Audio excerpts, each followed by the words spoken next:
In the year 2079, the world had changed in ways people from 100 years earlier could never have imagined. Cities floated above oceans, cars moved without drivers, and energy came from the endless power of the sun. Humans had reached the moon, Mars, and even built small colonies on the icy moons of Jupiter. For the first time, it felt like humanity was learning to live together. The old wars of nations had ended after the Global Peace Treaty of 2061, and the Earth was united under the United Earth Coalition. People were still different in color, language, and belief, but they shared one sky, one home, and one hope: to explore the stars. At the edge of this hopeful new world stood the Deep Space Monitoring Network, a group of massive stations that listened to the universe. Their job was to catch any sound, signal, or light from faraway galaxies. Most of the time, they only heard the hum of stars or the silence of space. But one quiet night in late November, something strange broke through that silence. It was a signal, short, repeating, and filled with patterns no one had ever seen before. It came from a region beyond the Orion Belt, nearly 600 light-years away. At first, the scientists thought it might be a natural phenomenon, like the pulse of a dying star. But as they examined it closely, they realized it wasn't natural at all. It was a message. The scientists at the Antarctica Listening Array were the first to decode a part of it. The signal carried mathematical patterns, prime numbers, geometry, and sequences that clearly came from intelligent life. The news spread fast. Within hours, every space agency and research center on Earth was trying to understand it. Governments called emergency meetings, fearing it might be a threat. But as the message became clearer, everyone realized it was something else entirely. The voice from the stars was not calling for war, it was calling for help. The decoded message spoke of a coalition of alien civilizations, something called the Ardent Concord. Their words were translated slowly, but the meaning was unmistakable. They said their galaxy was being torn apart by a great conflict. Two powerful alien empires had been fighting for centuries, destroying planets and enslaving smaller species. Entire star systems had burned. The Concord, made of dozens of peaceful worlds, was losing hope. They called out into the universe, seeking peacekeepers, beings who could intervene and bring balance before everything was lost. They had sent the same message to thousands of directions, not knowing who might be listening, and humanity, by chance or destiny, had heard it. The reaction on Earth was a storm of emotions. Some people were terrified. "We should stay silent," they said. "We don't know who these aliens are or what they really want." Others were filled with excitement. For centuries, humans had looked to the sky and asked if they were alone. Now they had an answer, and the answer was calling for help. Scientists, philosophers, and spiritual leaders argued for days. News networks ran 24-hour coverage. Social media exploded with theories, hope, and fear. Some people called it the Day of Contact. Others called it the Call for Peace. Within a week, the United Earth Council gathered in Geneva. Representatives from every continent sat around a single long table, the world's most important meeting since the unification of Earth. The question before them was simple but heavy. Should humanity respond? Some leaders warned that it could be a trap. What if the message came from an enemy pretending to need help? What if sending ships meant leading Earth into a war that wasn't ours? But others believed this was a chance to prove something greater, that humankind had finally become more than its past. Among those voices was Admiral Sophia Reyes, commander of the Interplanetary Navy. She was known for her calm strength and sharp mind. Reyes had fought in the Solar Rebellion 20 years earlier, when Mars tried to break away from Earth's rule. She had seen the cost of war firsthand, and she believed that true strength was not in destroying, but in protecting. When she spoke to the council, her voice carried across the hall. "If a call for peace has been made," she said, "then silence would make us no better than those who destroy. We have built ships to defend ourselves, but maybe for the first time we can use them to defend others." Her words reached the hearts of millions watching the live broadcast. Within days, the decision was made. Humanity would answer the call. Not as conquerors, not as allies to any side, but as peacekeepers. The council announced the creation of the Peacekeeper Initiative, a mission to travel across the stars and assist the Ardent Concord. The fleet chosen for the mission would consist of the most powerful ships ever built, the Dreadnoughts. These massive vessels were designed during the early years of the Interplanetary Navy, originally meant to protect the solar colonies. Each one was a city in space, carrying thousands of crew members, advanced defense systems, and enough firepower to deter any invasion. But now, for the first time, they would go to serve peace. While preparations began, the world buzzed with emotion. Young people lined up to volunteer. Engineers worked day and night to upgrade the ships, and families wrote messages to send across the stars. Artists painted murals of stars and doves, calling it the journey for peace. Even those who doubted the mission could not deny the wonder of it. Humans, who once fought each other on the same planet, now stood united to help another world. For 3 months, scientists and linguists continued to decode more of the alien message. The ardent Concorde sent new transmissions confirming their location and describing their desperate situation. They spoke of burning skies, shattered worlds, and refugees drifting between stars. They were surprised and relieved to know that someone had answered. "We believed the universe was silent," they said. "But now it speaks." As the Dreadnoughts prepared to launch, the skies of Earth became alive with light. Every spaceport and observatory recorded the moment. The ships were enormous, each one the size of a small mountain, glowing with blue thrusters and plated with shining armor. Their names were chosen carefully: Sol Invictus, Horizon Star, Gaia's Shield, Vigilant Dawn, and Unity.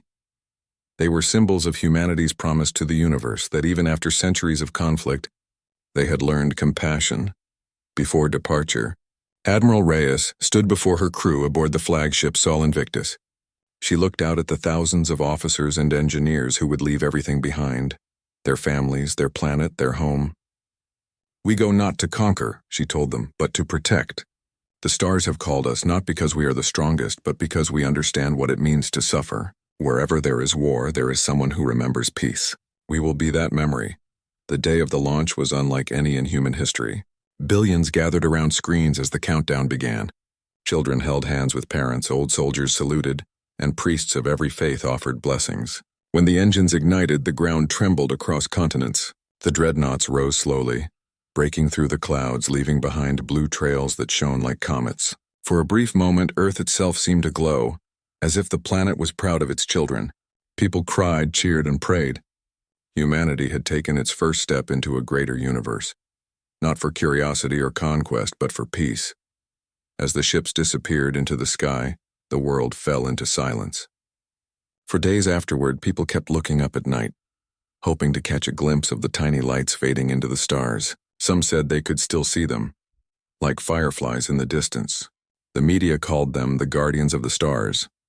Scientists continued to track the fleet's journey, sending updates every day. Messages of hope and love were transmitted to the ships, filling their data banks with millions of voices from Earth. Wishes, songs, and prayers traveling faster than light.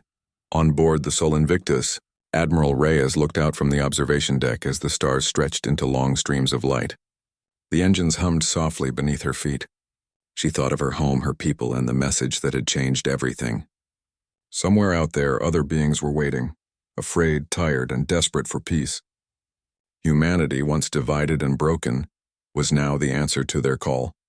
It was a strange, beautiful thought, that after centuries of destroying itself, humankind had finally found its true purpose among the stars. No one knew what awaited them beyond the worm space routes, or what dangers lay ahead. But one thing was clear: the universe was no longer silent.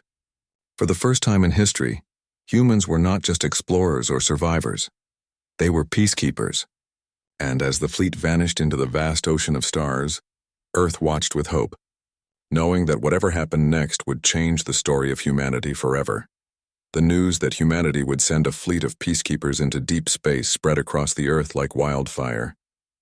Everywhere people talked about the mission. Some called it the greatest step in human history. Others called it madness. No one really knew what waited beyond the stars. For the first time, the question was not just about life on other planets, but about what kind of people humans had become. Would they bring peace or repeat the same mistakes they had made on Earth? Inside the great glass halls of the United Earth Council in Geneva, the air was thick with tension. The council chamber looked like a mix of modern architecture and ancient ideals, a circular room surrounded by flags of every nation, with a clear dome showing the night sky above.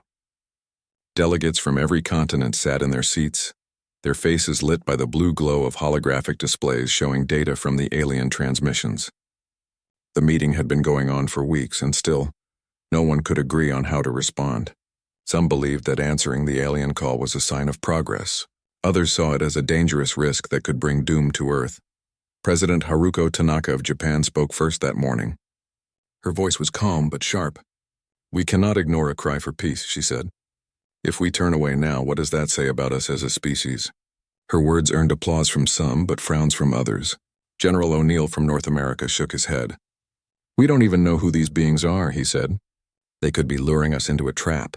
Sending ships could mean sending our people to die for strangers." His words echoed through the chamber, filling it with fear and doubt. At the center of it all sat Admiral Sophia Reyes. She listened quietly, her face thoughtful but unreadable. She had been given the title of Mission Commander, though the mission itself was still under debate. When the council finally gave her the floor, the room fell silent. Everyone wanted to hear what she had to say. "I've seen what war does to worlds," she began. "I've seen cities burn, and children grow up with nothing but fear in their eyes. We built the Dreadnoughts to stop that from happening again. Maybe it's time to use them for something greater than war. Maybe this is why we built them in the first place." Her voice was steady, but her eyes held a deep sadness. "We've spent centuries trying to become better. If someone out there believes in peace enough to call for help, how can we ignore them?" For a long moment, no one spoke. Then slowly applause filled the chamber. One by one, delegates stood in agreement. Even those who had doubted began to nod. In that single moment, humanity made its choice. They would answer the call. The vote was passed unanimously, the first time in history that all nations had agreed on something so big. The Peacekeeper initiative had begun.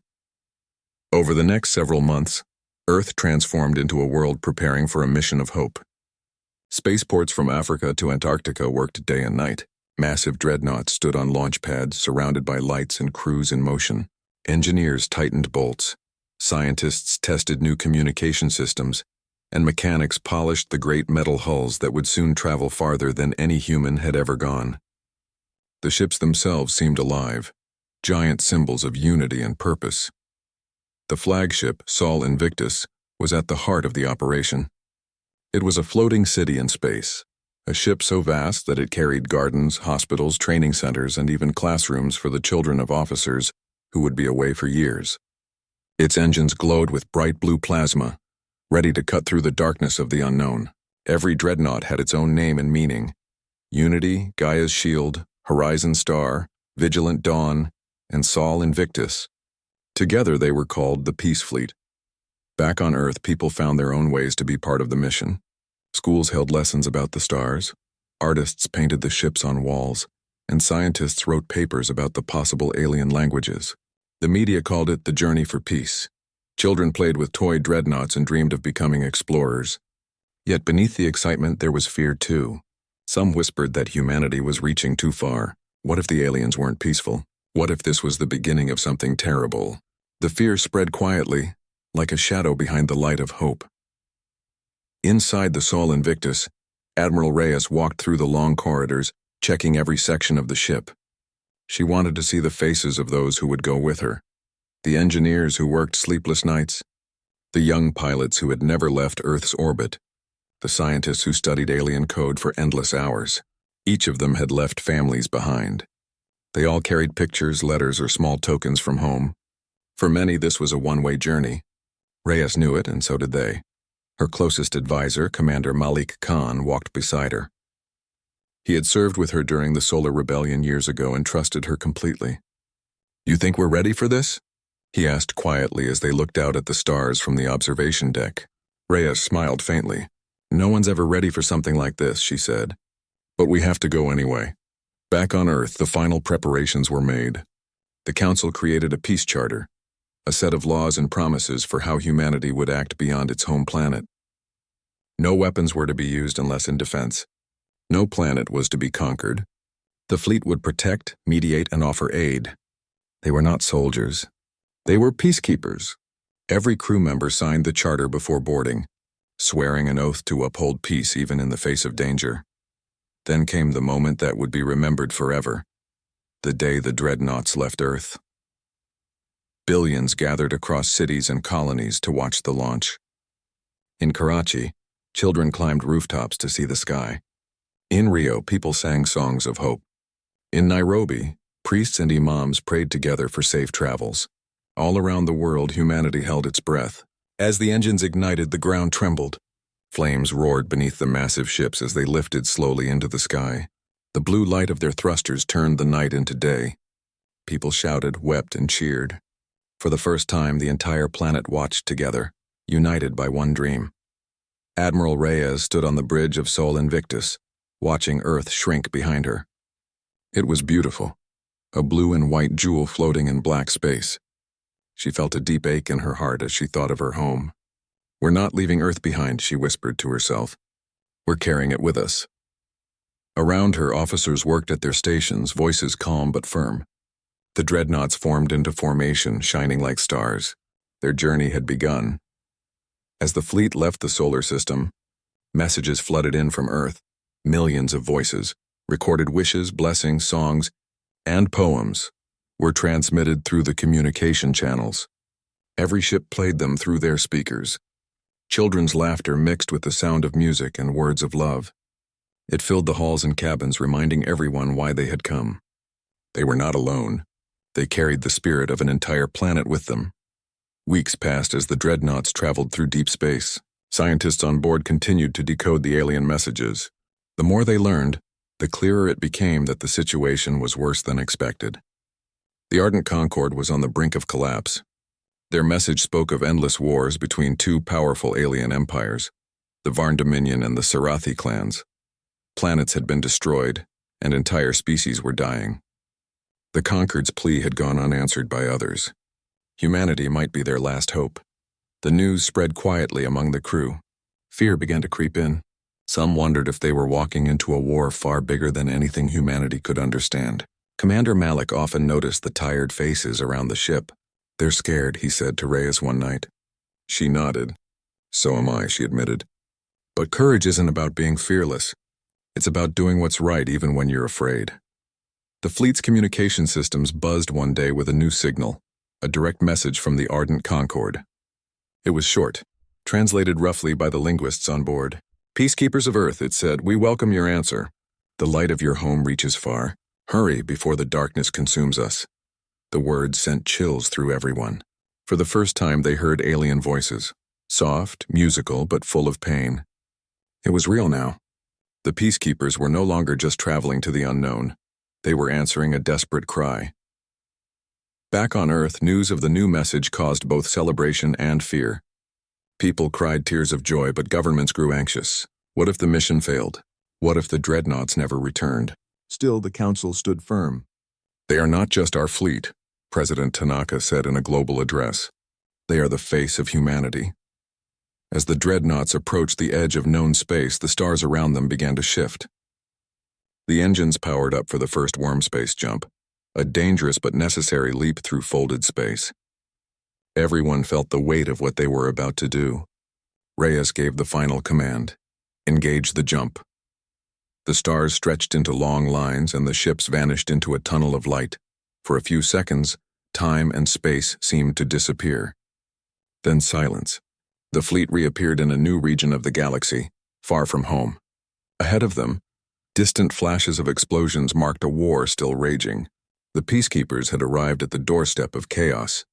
Admiral Reyes looked at the burning skies on the screens and whispered, "We heard your call. Now let's see if peace can still survive." Far behind them, Earth continued to glow, a small, fragile light in the endless dark. Humanity had made its choice. The Dreadnoughts had left as warriors of peace, carrying the hopes of billions. No one knew what awaited them, but one thing was certain: the universe would never be the same again. The human fleet arrived in the Varelian expanse after 6 long months of travel through worm space. The journey had been both breathtaking and exhausting. No one had ever gone so far from Earth before. The stars looked different out here, larger, brighter, and stranger. Colors shimmered in the blackness like oil on water, and time itself sometimes felt like it moved too fast or too slow. The crew had grown used to the deep silence between jumps, where even the hum of the engine seemed afraid to disturb the vast emptiness.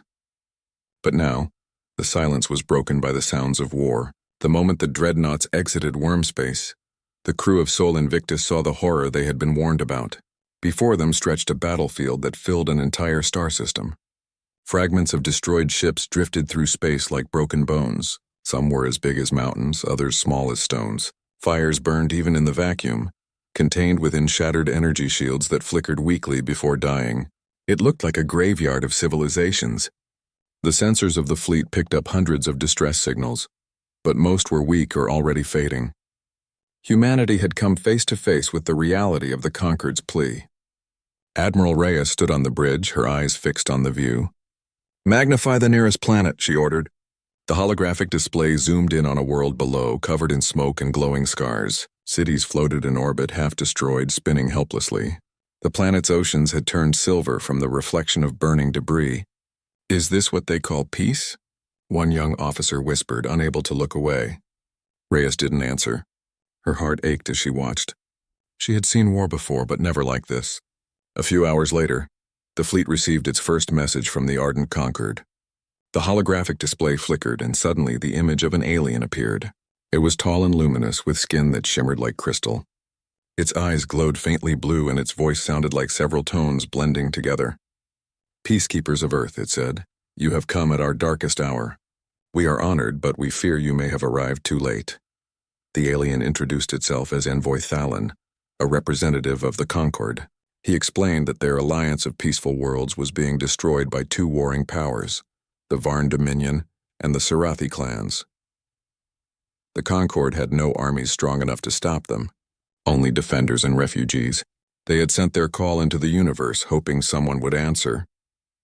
"You are the first," Thalen said softly. "You are our last chance." The fleet followed Thalen's guidance to a nearby neutral colony called Kalis Prime, where the Conquered had gathered survivors. When the human dreadnoughts entered orbit, thousands of alien ships turned their sensors toward them in fear. They had never seen anything like these massive, glowing vessels. Some thought Earth's fleet was another invading army. Reyes quickly ordered a broadcast in every known frequency. Her voice, calm and firm, echoed across the stars. "We come in peace. We are the peacekeepers from Earth. We seek no land, no power, only the end of war." The message was repeated again and again until the panic began to fade. When the landing craft touched down on Kalis Prime, the crew saw aliens for the first time with their own eyes. There were dozens of species, some with wings, some with smooth metallic skin, some that seemed to float instead of walk. The air smelled strange, filled with spices and smoke. Many of the aliens looked at the humans with suspicion. They whispered to one another in languages that the translators struggled to process. To them, humans were newcomers, strangers who had arrived in giant warships. Even though humanity called themselves peacekeepers, it was hard to trust beings who carried weapons capable of destroying moons. Admiral Reyes met Envoy Thalen in the Grand Hall of the Conquered Council. The hall was built from living crystal that glowed from within, casting soft light on everyone inside. Thalen bowed respectfully and spoke with gratitude. "Your courage gives hope to our dying worlds," he said. Reyes replied, "Hope alone will not stop the war. We must act together." The Concord leaders agreed to open peace talks between the warring sides, with the humans serving as mediators. It was the beginning of something that had never been tried before, peace through cooperation between species. But peace was never easy. As the talks began, the Varn Dominion refused to attend. They saw humanity as a threat to their dominance. Their leader, the warlord Kreth, sent a warning through intercepted transmissions. If the new species interferes, their ships will burn like the rest. The Sarathi clans, fierce and proud, were less hostile but just as distrustful. They agreed to send a small delegation, only to test whether the humans were sincere. "We have heard of peace before," their envoy sneered. "It always ends in chains." Days passed and tensions grew. Then came the disaster. A small unarmed colony on the edge of the conquered territory was suddenly attacked by rogue ships of the Varn Dominion. The assault was brutal. Thousands of civilians died, and entire settlements were wiped out in hours. The distress calls reached the human fleet, and Admiral Reyes was forced to make a choice. The peacekeepers were sworn not to start a war, but how could they stand by and do nothing? She gathered her officers in the command room. "Our mission is peace," she said, "but peace means nothing if we let the innocent die." Commander Malik hesitated. "If we fire, we become part of the war," he warned. Reyes looked around the room, her expression hard. If we don't act, we prove that peacekeepers are just cowards hiding behind words. The decision was made.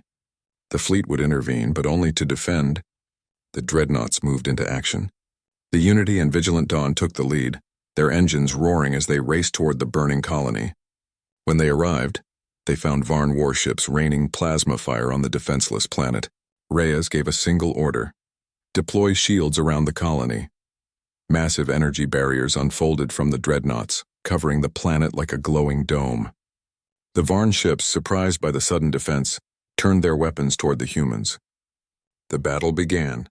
The sky lit up with blinding explosions. The Dreadnoughts' hulls shook as enemy fire struck their shields. "Return fire, non-lethal," Reyes commanded. The humans used energy pulses that disabled enemy engines instead of destroying them. The Varn, unprepared for such precision, fell into chaos. One by one, their ships were disabled and drifted helplessly through space. After an hour of fierce fighting, the colony was safe. The Peacekeepers had won, but they had also revealed their strength to the entire galaxy. When news of the battle spread, reactions were mixed. The refugees of the Concord wept with gratitude. For the first time in years, someone had protected them without demanding tribute or conquest.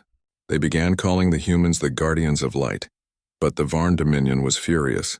Warlord Kreth declared that humanity had chosen a side and would pay the price.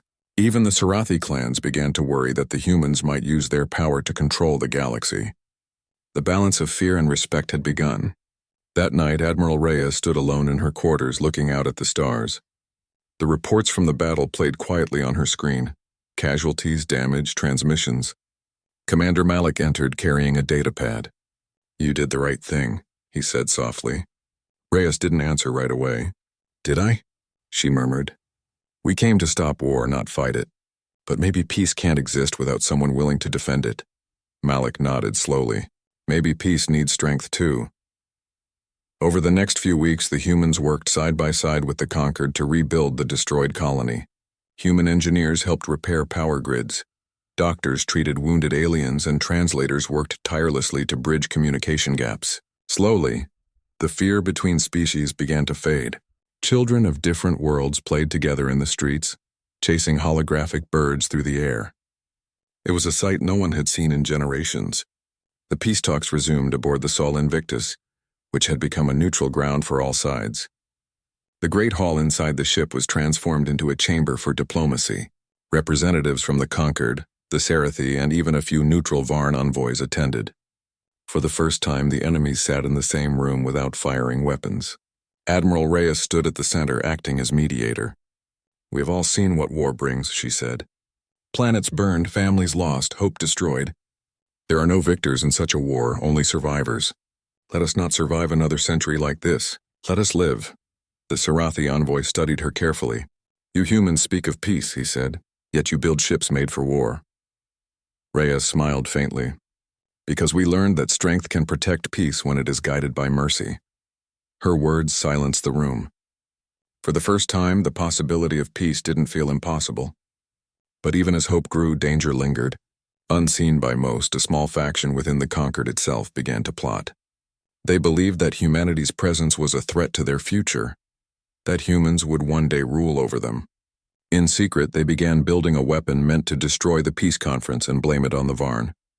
Their goal was simple: if the talks failed, the war would continue, and humanity would be driven away. None of the peacekeepers knew that while they worked for peace, betrayal was already taking shape among their supposed allies. Admiral Reyes felt a strange unease she couldn't explain. Every time she looked out into the stars, she felt as if something dark was watching them. But she refused to give in to fear. "We came to bring peace," she told her crew. "Whatever comes next, we'll face it together." And as the Dreadnoughts orbited the fragile worlds below, their lights shining like distant suns, the people of the Concord began to hope again. For the first time in generations, they believed that maybe, just maybe, peace could return. What none of them knew was that their greatest test was yet to come. The peace conference aboard the Sol Invictus had become the center of hope for the entire galaxy. After years of endless war, the three sides, the Ardent Concord, the Sarathi clans, and the Varn Dominion, had finally agreed to sit at one table. The humans had made it possible. The Dreadnoughts stood like silent guardians above the shattered worlds. their lights shining softly through the darkness of space. For the first time in generations, no battle raged, no planet burned, and no colony cried for help. There was peace, fragile and trembling, but real. Inside the grand hall of the Sol Invictus, hundreds of beings from across the stars gathered. The walls glowed with gentle blue light, and translators whispered in dozens of languages at once. The air was tense, thick with history and pain. Admiral Sophia Reyes stood at the center, dressed in her dark navy uniform, the Earth emblem shining on her chest. She looked around the hall, knowing that every eye, human or alien, was watching her. "We come from worlds far apart," she said slowly, her voice echoing through the chamber. "But we all bleed, we all grieve, and we all hope. Let us end the cycle that has destroyed us all." Her words brought silence, and for a moment even the most hardened leaders seemed to listen. Among them sat Envoy Thalen of the Conquered, his glowing crystal form dimmed from exhaustion. To his right was Commander Serath of the Sarathi clans, a tall reptilian figure with golden armor and sharp eyes that missed nothing. Across from them sat Envoy Kreth's second-in-command, a cold and expressionless Varn diplomat. None of them trusted each other, but all knew this was their last chance to avoid extinction. Outside, the human dreadnoughts patrolled the orbit like sentinels. The crew worked tirelessly, scanning for threats, monitoring communications, and maintaining peace in a region where even silence felt dangerous. For weeks, the talks continued. Progress was slow. The Varn demanded territory, the Sarathi demanded justice, and the Concord begged only for peace. The humans tried to keep everyone focused, reminding them that survival mattered more than pride. Bit by bit, walls began to break. Small agreements were made, trade routes reopened, prisoners exchanged, and ceasefires extended. Hope began to return, but not everyone wanted peace. Far beneath the surface of Kalis Prime, in a hidden base once used by the Concord's defense network, a group of radicals worked in secret. They called themselves the True Conquered. To them, peace with the Varn or the Sarathi was betrayal. They had lost entire worlds to the war and wanted revenge, not forgiveness. When the humans arrived, bringing their massive dreadnoughts and calm words, the radicals saw them as outsiders interfering in their destiny. They believed humanity wanted to control the galaxy through peace. Their leader, a shadowed figure named Velan, had once been a respected Concord scientist. Now he was a fanatic who saw destruction as salvation. "If peace cannot cleanse the galaxy," he said to his followers, "then fire will." Valen's group had secretly stolen experimental technology from the Concord's weapon research, an unstable antimatter core designed to destroy entire fleets. Their plan was terrifyingly simple. During the peace conference, they would smuggle the weapon aboard the Sol Invictus and detonate it, killing all the leaders in one instant. The explosion would look like a Varn attack, reigniting the war and forcing humanity to flee in disgrace. The galaxy would burn again, and vengeance would be complete. No one knew about the plot. Not the Conquered, not the Sarathi, not even the humans. 2 days before the signing of the peace accord, Admiral Reyes began to feel uneasy. Something didn't sit right with her. The peace was coming together too easily, the sudden cooperation too convenient. She had spent a lifetime studying war, and her instincts whispered that danger was close. Late that night, she met with Commander Malik Khan in the observation deck. The stars glimmered outside like 1,000 tiny eyes. "You ever get the feeling we're being watched?" she asked quietly. Malik frowned. "We're always being watched, Admiral." "But I know what you mean." The silence feels heavy. Reyes nodded. "Keep security tight. Double-check every ship and every cargo that comes aboard for the signing. I want eyes everywhere." The next morning, as the final preparations for the signing began, the Sol Invictus buzzed with activity. Diplomats moved through the corridors, translators hurried from room to room, and maintenance drones floated through the air. No one noticed the group of technicians wearing Concord badges moving toward the central deck. They carried crates marked as communication parts, but inside were pieces of the weapon, small enough to hide, deadly enough to destroy the ship. Down in the security bay, a human engineer named Lieutenant Mara Ellis noticed something odd in the ship's cargo records. One crate had no registration number. Curious, she called the Concord dock officer, who confirmed that all cargo was cleared. But something in her gut told her it wasn't right. She ran a deep scan on the crate's molecular signature and froze. It showed traces of antimatter containment. Security to Deck 9, she whispered urgently into her comm. We have an unauthorized object. Alarms blared through the Sol Invictus. The peaceful hum of the ship turned into chaos. Marines rushed through the corridors, weapons ready. Admiral Reyes received the alert just as the first explosion shook the lower decks. The Radicals had triggered a small diversion blast, damaging the power grid and plunging half the ship into darkness. Panic spread through the alien delegates. Some thought the Varn had attacked. Others thought the humans had betrayed them. Everyone stay calm, Reyes shouted, but her voice was lost in the noise. The peace conference was collapsing into chaos. Meanwhile, Malik and his squad tracked the signals from the stolen crates to the central reactor bay. When they arrived, they found the Radicals trying to activate the antimatter core. Veylan stood among them, his crystal body glowing with a strange light. You cannot stop destiny, he hissed. Peace is a lie built on the bones of the dead. Malik aimed his weapon. You think killing everyone will bring justice, he said. You'll only bury what's left of your own kind. Veylan smiled coldly. Then let the galaxy burn. The battle inside the reactor bay was fierce. Laser fire illuminated the darkness as humans and Radicals clashed. Sparks flew, alarms screamed, and the antimatter core began to pulse dangerously. Malik managed to reach the control panel, shouting for backup. We can't shut it down. It's counting down! Reyes's voice crackled through the comm, calm but sharp. You have 2 minutes. Do whatever it takes. Malik and his team fought desperately. One of the Radicals lunged at him, and they both fell toward the reactor pit. At the last moment, Malik pulled the activation key from the weapon's control node, severing the connection. The core began to destabilize but stopped short of detonation. He lay on the floor, gasping for breath, the key clutched in his hand. It's done, he whispered. Security forces swept through the ship, arresting the surviving Radicals. The crisis was over, but not without loss. Several Marines and engineers had died in the fight.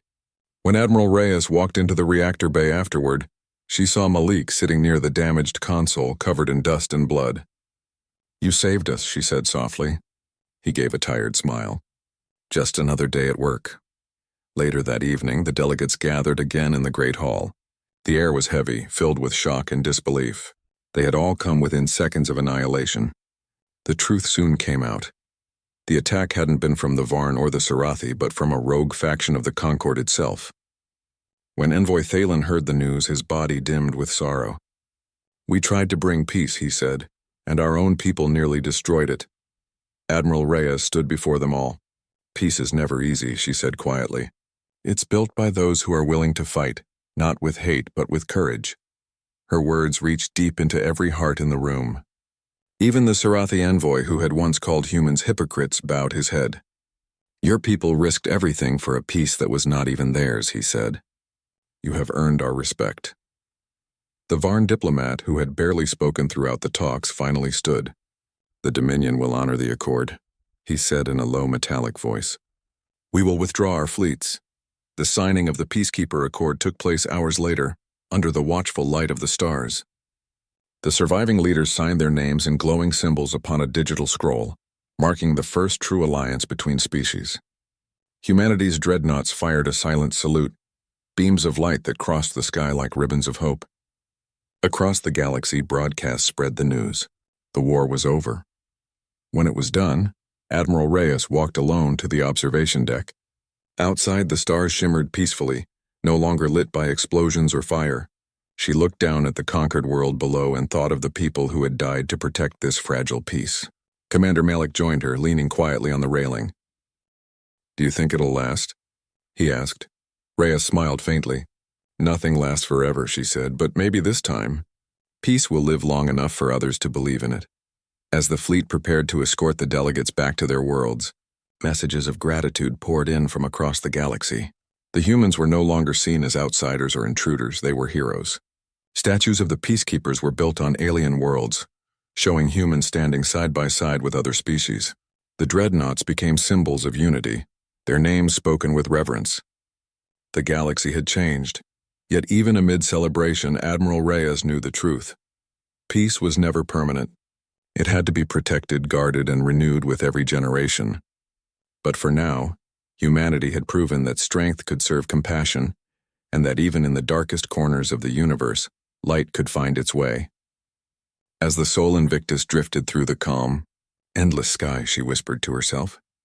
We answered the call, and for once, we were worthy of it. Many years had passed since the day humanity's dreadnoughts answered the call for peace. The memory of war had begun to fade across the stars, replaced by stories of courage and hope. The galaxy that was once divided by hatred now glowed with new trade routes, shared colonies, and stations where humans and aliens lived side by side.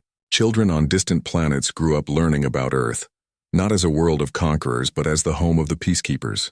Humanity's name had become a symbol of something greater than power. It meant compassion, unity, and bravery. Admiral Sophia Reyes, the woman who once commanded the Dreadnought fleet, had long since retired. She lived quietly on Luna, Earth's moon, in a small home overlooking the blue glow of her home planet. Every morning she sat by her window with a cup of tea, watching the cargo ships rise and fall like shooting stars. People often sent her messages, leaders, students, historians, all wanting to hear her story. She rarely replied. To her, the past was sacred and peace was not something to boast about. It was something to protect, quietly, every day. But the galaxy did not forget. On the anniversary of the Peacekeeper Accord, every world that signed it celebrated Unity Day. Great parades filled the skies of alien cities. Holograms of the dreadnoughts floated over oceans and deserts, and songs were sung in hundreds of languages. Even the once hostile Sarathi clans and the Cold Varn Dominion joined in the celebration. They called it the day the fire stopped. In every celebration, the humans were remembered as the ones who had stood between destruction and survival. On Earth, the original dreadnought Sol Invictus had been retired and placed in orbit as a memorial. Its massive hull was scarred from countless battles, but its name shone bright against the dark void. The ship had become a museum, filled with artifacts and recordings from the Great Mission. Visitors from across the galaxy came to walk through its long corridors, to stand in the command bridge where Admiral Reyes once stood, and to read the message engraved at the entrance. Peace is not the absence of war. It is the courage to face it without hate. Inside the museum, one of the exhibits told the story of Lieutenant Mara Ellis, the engineer who discovered the antimatter weapon hidden aboard the ship. Her quick thinking had saved everyone at the peace conference. Children listened wide-eyed as guides told how she noticed one strange crate among thousands and followed her instincts. Nearby, another hall was dedicated to Commander Malik Khan and the Marines who fought to stop the explosion. Their armor and weapons were displayed behind glass shining under soft blue light. Visitors often stood there in silence, feeling the weight of what had been risked for peace. The galaxy had changed in ways no one could have imagined. The ardent concord once broken by war had become a council of unity, where every major species sent representatives. Humanity held only one seat among dozens, but its influence went beyond numbers. Whenever disputes arose, people often said, "Ask the humans, they remember the cost of peace." Slowly, the galaxy learned to resolve conflicts not with fleets, but with words. Admiral Reyes received a message one day from the new conquered council. They wanted to rename the main peace station in her honor. She refused, gently but firmly. "Names are not what matter," she wrote back. "It is what we do with peace that defines us." Still, they insisted on honoring her legacy. The station was renamed Solaris Station, a tribute not to her alone, but to the light of humanity that had spread across the stars. On Luna, Reyes often met with young cadets from the Space Academy who came to visit her. They came with shining eyes and eager questions about the mission, the aliens, and the great battles. She always smiled and told them, "The hardest battle is not in space. It's inside you. It's learning to forgive, to stand for peace even when everything in you wants to fight." Her words were simple, but they carried the weight of experience. Many of those cadets later became diplomats and commanders who continued her work across the galaxy. One day, as she walked along the lunar ridge, she stopped and looked up at the stars. A small fleet of ships was leaving Earth's orbit, heading toward a distant colony in the Orion Reach. They were part of the new Peacekeeper Initiative, a joint effort of humans and aliens to prevent wars before they began. The ships bore the symbols of many worlds, not just Earth's. Reyes smiled. This was what she had dreamed of, a future where humans were not alone, where peace was shared and where strength served kindness. Far away, on the Sarathi homeworld, Commander Serath, now an old leader himself, stood before a memorial built in honor of the peace accord. It was a towering sculpture showing a human and a Serathi standing side by side, holding a single torch. He remembered the days when he had hated humanity, seeing them as arrogant intruders. But now his people traded freely with Earth and human doctors worked in their hospitals. His grandson was studying on Mars. Perhaps, he thought, this is what victory truly means. Even the Varn Dominion, once feared for their cold and ruthless ways, had changed. Their ships no longer roamed the stars as war machines. Instead, they carried supplies and aid to colonies in need. A Varn poet wrote a famous verse that spread across the galaxy. The humans taught us that silence can heal, that strength can build, and that mercy is not weakness. But not everything was perfect. There were still small wars, skirmishes, and old grudges that refused to die. The galaxy was vast and peace was fragile, yet every time darkness threatened to rise again, someone would whisper the story of the Peacekeepers. It reminded people that even in the worst of times, light could prevail. One evening, Admiral Reyes sat watching the Earth rise from her window. The soft blue glow reflected in her eyes as she thought of those who had been lost. She remembered Malik's laughter, Mara's courage, and the faces of her crew who never made it home. They were gone but not forgotten. Their legacy lived on in every peace treaty signed, every alliance formed, and every young pilot who vowed to serve with honor. A soft knock came at her door. It was a young reporter, nervous and respectful. "Admiral," she said, "people say you saved the galaxy. How does it feel to know that?" Reyes smiled gently. "No one saves the galaxy alone," she replied. "We just answered when someone called for help. The real heroes are the ones who believed peace was worth fighting for." The reporter recorded her words and left quietly. Those words would later be quoted in textbooks and monuments across worlds. Years later, when Admiral Reyes passed away peacefully in her sleep, the entire galaxy mourned. Ships dimmed their lights for 1 hour in her honor. On every world, people gathered under the stars to remember her. At the Sol Invictus Memorial, a hologram of Reyes played her final message. "If you are hearing this, then peace still lives. Guard it well. Never forget that the cost of peace is courage." In the following decades, the Peacekeeper fleet grew, but not as a weapon. The Dreadnoughts were redesigned into massive exploration ships, traveling to uncharted systems, carrying scientists, teachers, and diplomats instead of soldiers. They brought medicine, food, and knowledge to isolated worlds. Humanity had finally become what it was meant to be.